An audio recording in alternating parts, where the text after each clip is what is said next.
One commenter today talked about a cheat day. I ask, what is a cheat day? I'm Dr. Greg Ellis, the leading player in the low-carbohydrate movement. Now, I don't have cheat days anymore. Primary reason is they make you feel so lousy. And now from a health perspective, I know that having glucose floating around in your blood and insulin floating around in your blood is going to be a health destroyer. And I don't want those two substances in my blood. So there's no sense cheating. Now, I don't know what cheat means. It seems to me one would choose to do a carbohydrate restricted diet because they've heard it has benefits for them in many, many ways. So it seems to me that you made a choice to do this. And if you did that, why do you want to go back and start eating carbs again? I can't make sense out of it. Now, a carbohydrate restricted diet is not a no-carb diet. And it's not a 20 gram a day diet like the Atkins plan is.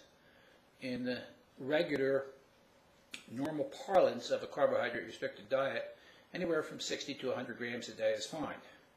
Now, if you can't be happy on 60 to 100 grams of carbohydrate, then you really should go back to eating carbs. Now, the other thing you have to understand, because this person said he felt so lousy and doesn't know why. Let me explain the whys of this. The cells of your body have biochemical pathways to process carbohydrates. They also have another set of pathways to process fat. These pathways are not the same. They don't share common enzymes. So when you go on a carbohydrate restricted diet, you increase the amount of enzymes and their rate of activity to process fat as fuel. And the body decreases the rate of activity and the amount of enzymes to process carbohydrates. Unit cells become fat adapted. Conversely, if you go on a high carbohydrate diet, then you will create the enzymes that process carbohydrates. And they become the primary enzymes in the muscle cells, for example. And you adapt to that. So now if you go along and you spend weeks or months even adapting to this way of eating, you're going to rework your whole metabolism. All your metabolic systems are going to make adjustments. And what you once had, you will now reduce. So if you go to put something in your body that's going to have to go through the reduced pathway, you're going to suffer consequences. There's simply no way around that. Tiredness, hunger, emotional trauma, all kinds of things. That's just the way it is. So the idea of a cheat day is just absurd to me.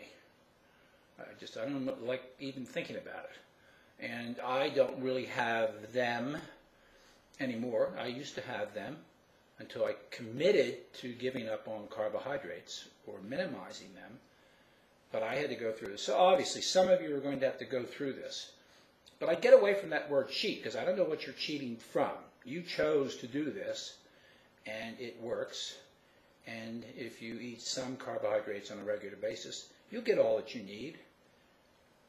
You don't have to go out and just slap down 200-300 grams of carbohydrate in a day because you will feel awful.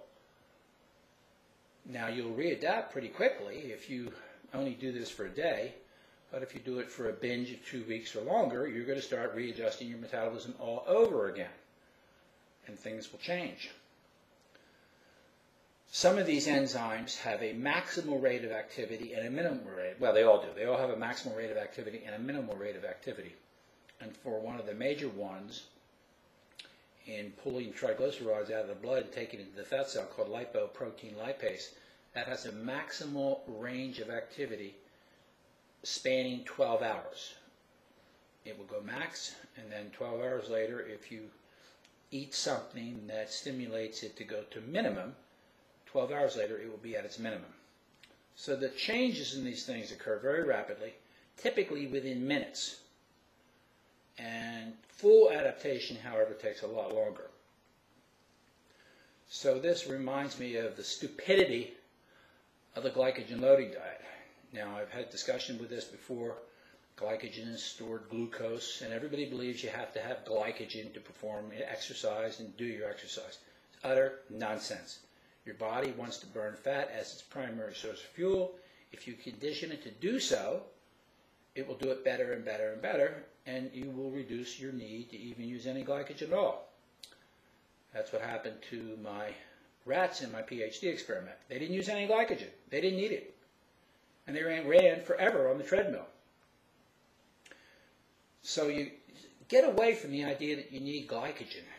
It's just a great mythology, and it's all part of this idea that carbs are good and fat is bad, which is simply wrong. Has been wrong forever. But that is the common belief. It's what I call the vision of the anointed. It's the vision of the anointed, and people are going to avoid any kind of factual evidence to the contrary. They won't refute this, and they'll stick with their vision because they believe in it. So that's my expose on the cheat day. I'm Dr. Greg Ellis.